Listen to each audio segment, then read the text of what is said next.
Scary, I suppose, for your wife and your children. Carson cleared his throat and felt ashamed that he'd had to. Such as? He said as strongly as he could, trying hard to keep his gaze steady on Hathaway. Why was Hathaway so scary? He was a geeky guy. In the 8th grade, before Hasty had gone away to school, Tom Carson had teased him. So had everyone else. Hathaway smiled. It was a thin, geeky smile, and it frightened Tom Carson further. We have resources, Tom. We could turn the problem over to JoJo and his associates, or depending upon the circumstances, we could deal with it ourselves.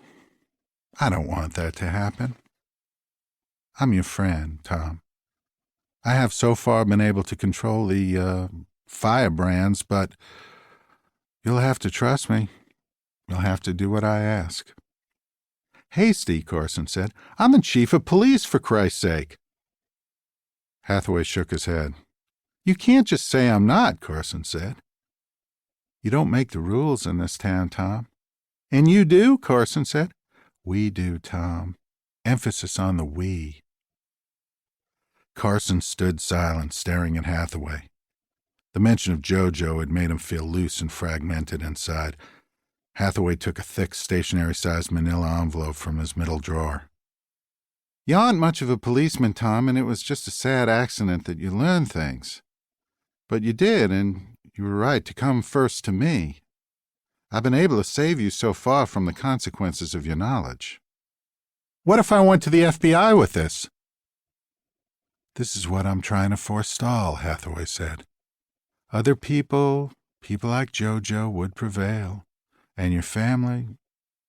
But we both know, Tom, you are not made of that kind of stuff.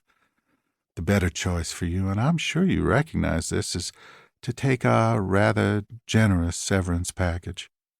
We found you a house, and we've contributed some cash to help you in relocation costs. The details are in here. What if I promise not to say a word about anything, Hasty? Why can't I just stay here? You'd have a chief of police that won't give you any trouble. Hathaway shook his head slowly as Carson spoke. He smiled sadly. I mean, the next chief might be harder to deal with, Carson said. We have already chosen your successor, Hathaway said. He should be just right. He held the envelope out toward Tom Carson and, after a moment of empty hesitation, Carson reached out and took it. Jesse drove out Route 10 past Upland, where he picked up Route 15 and followed it north to Barstow, where he went east on Route 40. He didn't turn on the radio. He lacked quiet. He set the cruise control to 70 and kept a hand lightly on the steering wheel and slowly settled into himself and allowed his feelings to seep out of the compacted center of himself. He no longer had a badge. He'd turned it in with his service pistol. There was no wedding ring on his left hand. He smiled without pleasure. Turned that in, too. It made him feel sort of scared to be without a badge or a wedding ring. Not quite 35 and no official status anymore.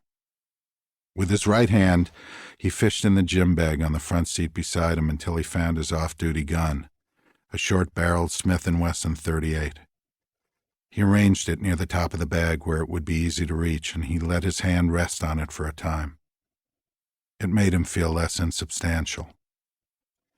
He stopped at a truck stop outside of Needles, sat at the counter, had orange juice, ham, eggs, potatoes, wheat toast, and 3 cups of coffee with cream and sugar.